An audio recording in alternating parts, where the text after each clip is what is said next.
All right. I guess I don't really have to do any of this fun stuff because y'all did all this fun stuff. But I do want to say that I've been doing digital humanities, digital history in some capacity since 2012. I started my PhD at George Mason University and ended up being a digital history fellow with very, very minor levels of digital history knowledge, very, very minor, as in like I had made an omeka.net site basically. But I was excited, and I feel like that's a good way to start this talk because what I want to talk about is accessibility of DH. So how do we think about DH and accessibility? And what do we mean when we talk about DH and accessibility? The conversations we should be having are about equity, barriers to entry, web and resource compliance, and learning styles.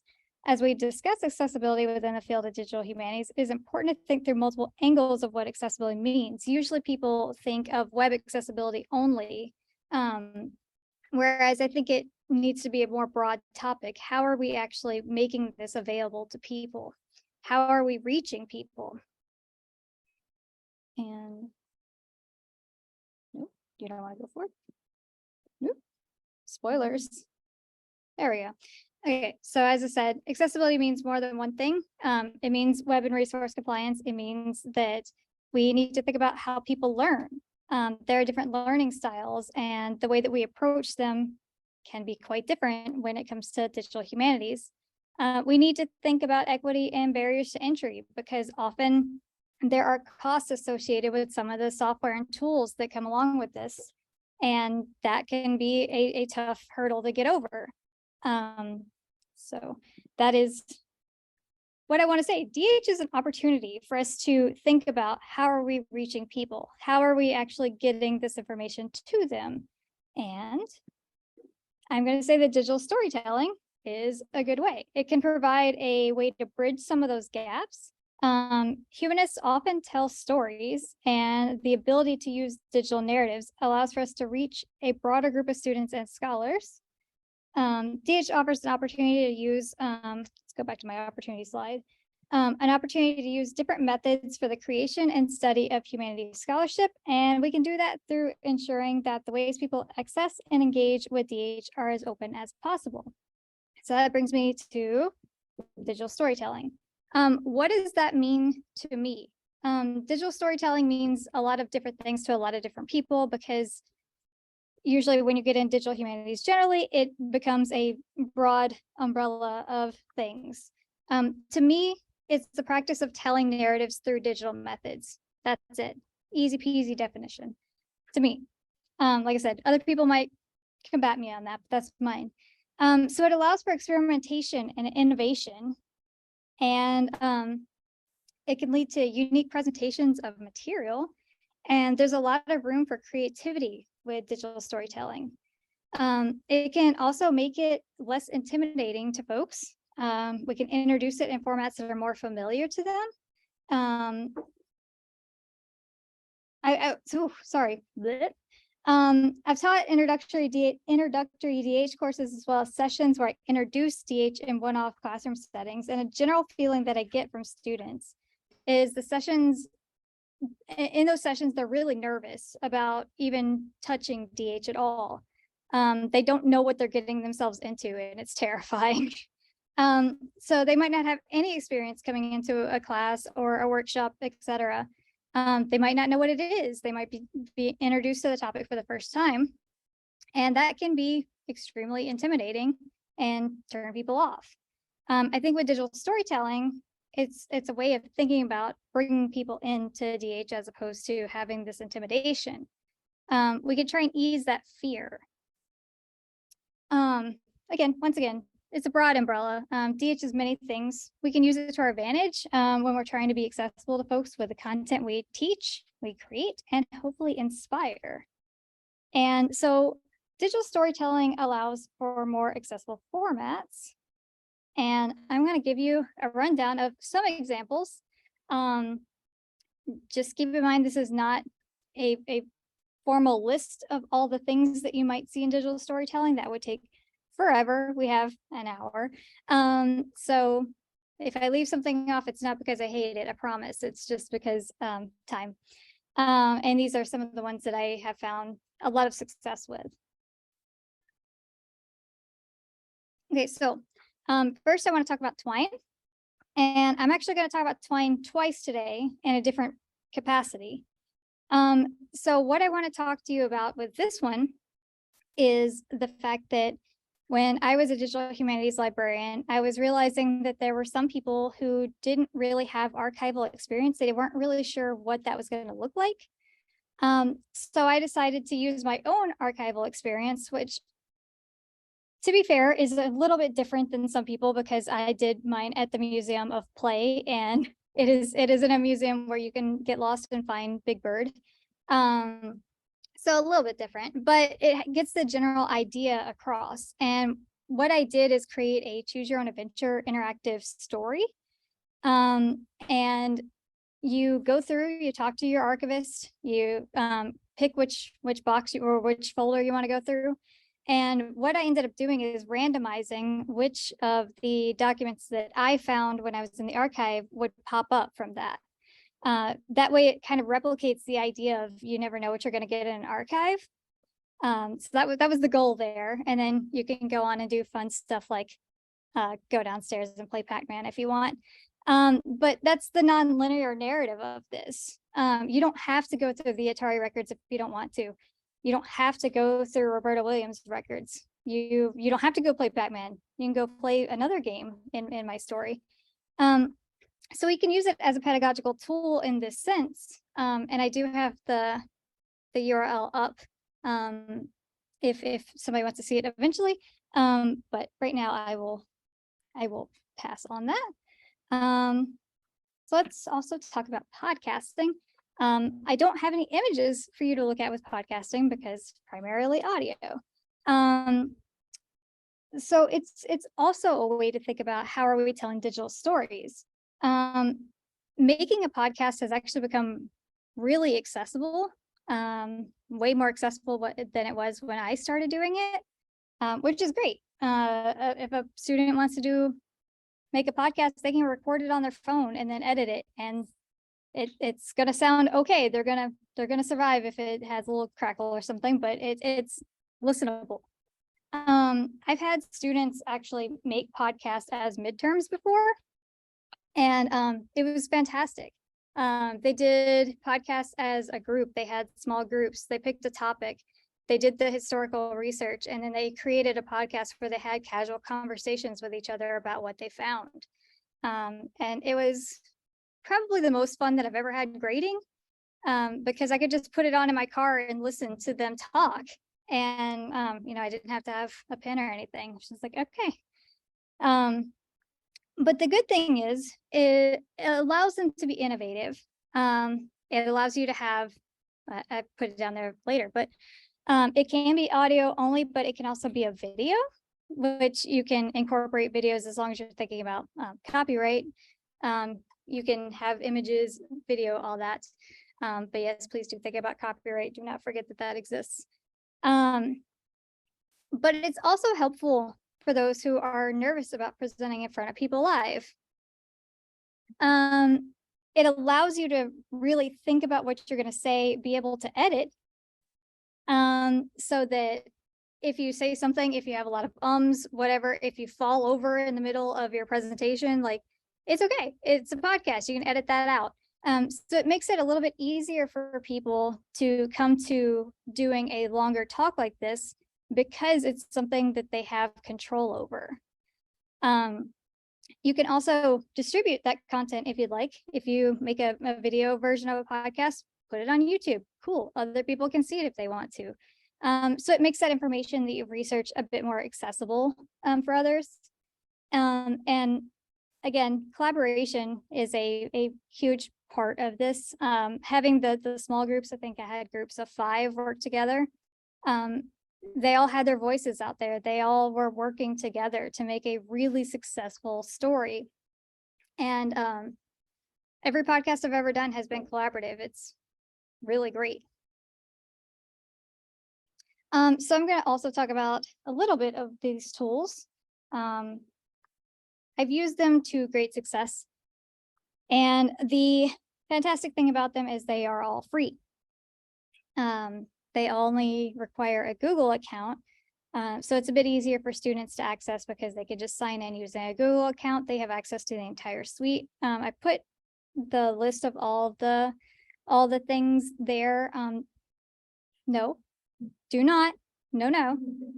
I should have turned my screensaver so it's not a like 5-minute thing. Or I guess it's longer than 5 minutes. Anyway, these are the ones that I've used most often: the timelines, the story map, and sound site. And I'll talk a little bit more about story map in a minute. But they allow us to have ways that students can present nice looking content or really interesting content with only a Google account. They don't have to pay for anything, and they can just send you a link. Here's my thing, it's done. And you can really, really do some fantastic stuff. I've seen a project where students were studying Old Spanish, and so they would speak how that sounded and then embed it in the writing and sound site so that you could click play and hear what that Old Spanish would sound like. It was really fun to help them do, and a really fascinating project. But they're easy to start. You can do them from any location. You don't really have to think about, am I doing this on a library computer? Am I doing it on my computer? Did my computer die and I'm using my friend's computer? Doesn't matter. You just sign in with your Google account and it's there. So that's nice. I put in here that they're user friendly, which is also yay. And then alternatively, I have story maps because they have very similar names. They work in very similar ways, but they're a great way for us to approach mapping when it comes to DH projects. This is a very, very basic example that I used for a workshop that I was building, like national parks in order of founding. I embedded like Wikipedia articles and images and a YouTube video of like a walkthrough of it.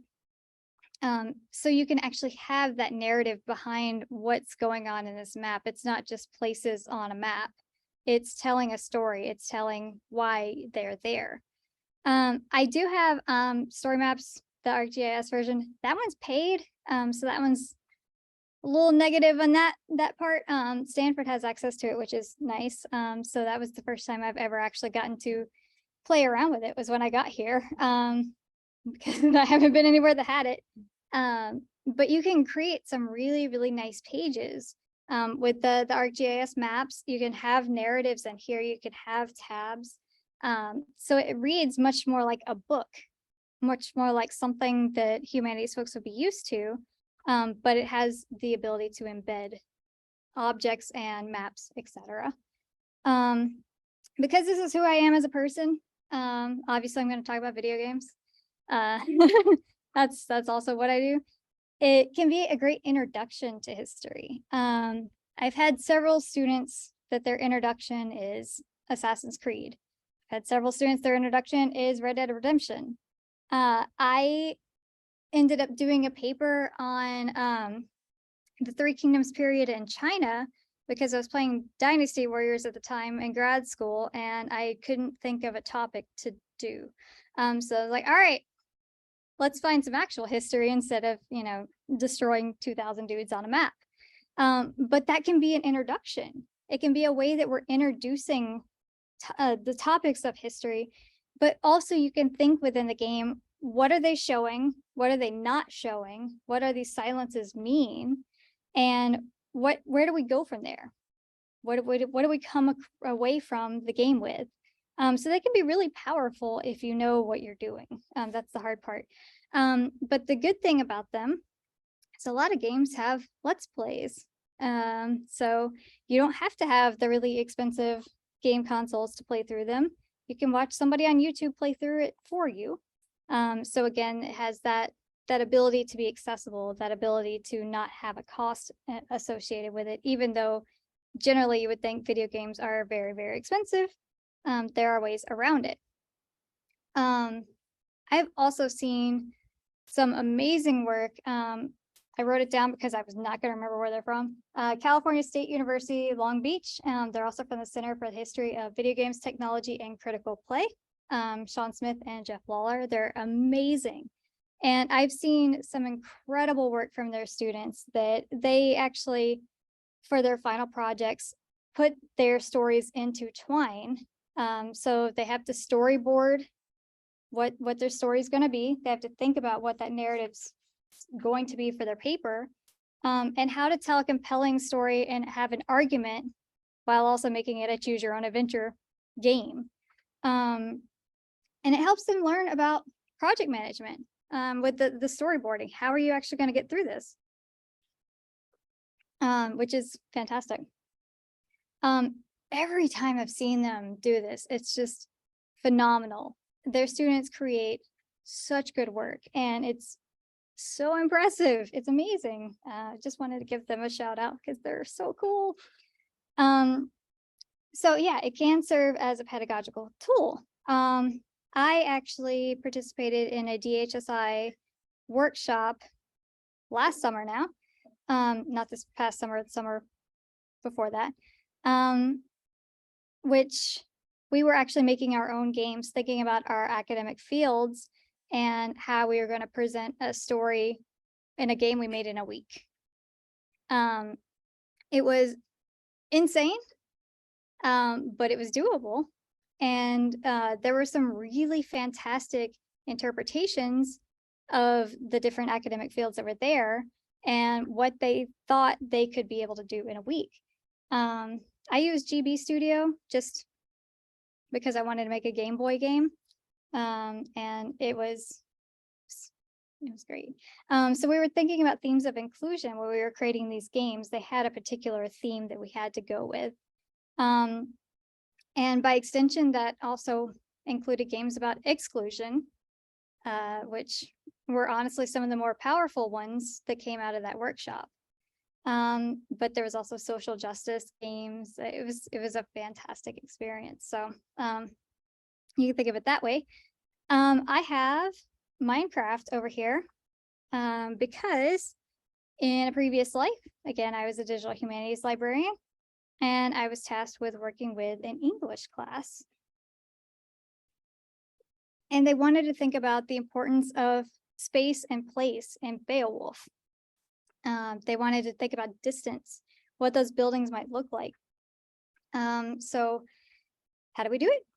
Built it in Minecraft. So obviously the professor called on me and was like, yeah, you're going to be the Minecraft expert. Please help us. So I went into the classes and gave them short tutorials on how to work in Minecraft.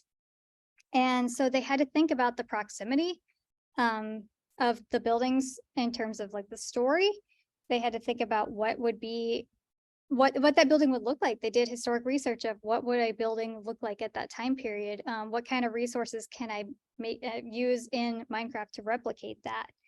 And yeah, it was 6th century Scandinavia. Is that correct? I have that written down here, but my Beowulf knowledge is a little bit hazy. I think I read that in like high school, but I think that's when it was. And so yeah, I was there as the Minecraft expert. And there was this one student in particular who was not happy, to say the least. She was really, really upset about having to do this because she said, my little brother plays Minecraft. I don't do that. I'm like, okay. So I worked with her. She was a little grumpy the first few sessions, but eventually she came to me and she's like, I want a dragon. Like, I can help you make a dragon. We can summon a dragon. The thing is, we didn't think about how to contain said dragon yet, so it went flying off. But the student looked at me and she's like, that's so beautiful. It's flying into the sunset. Yeah, it is really cool. And she put in so much effort after that to make a fantastic building. And she was really excited about being able to contribute after she got that dragon. And she told me later that she was going to hack take over her brother's account so that she could continue playing afterwards. So I made a Minecraft aficionado out of this girl, which was amazing because she was so upset about this project. But yeah, she didn't contain the dragon. It flew away. But I think that that's really powerful to show how being able to tell these stories can change minds, and it can make somebody really enthusiastic about making a project that really does something. So let's go back to my more in reiteration of why I think digital storytelling is an important way to get to people. It often fits with digital humanities disciplines. Again, a lot of us tell narratives. It fits. We can do that.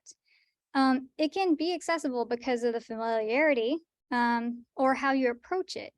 Again, there are different learning styles. There are different abilities in terms of going up in front of people. If you're allowing some flexibility in how they're able to present this information, you can go a long way. I put on here, people learn differently. That's okay.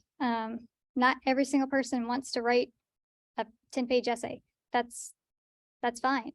I would rather somebody come to me with a amazing podcast that they've researched and thought about, rather than somebody just trying to crank out a 10-page paper that they do not care about, they don't want to do.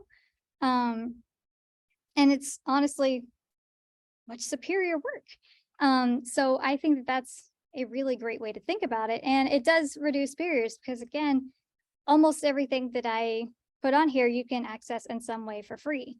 So you don't have to think about the cost involved. When I was teaching a DH class, they didn't have to pay anything.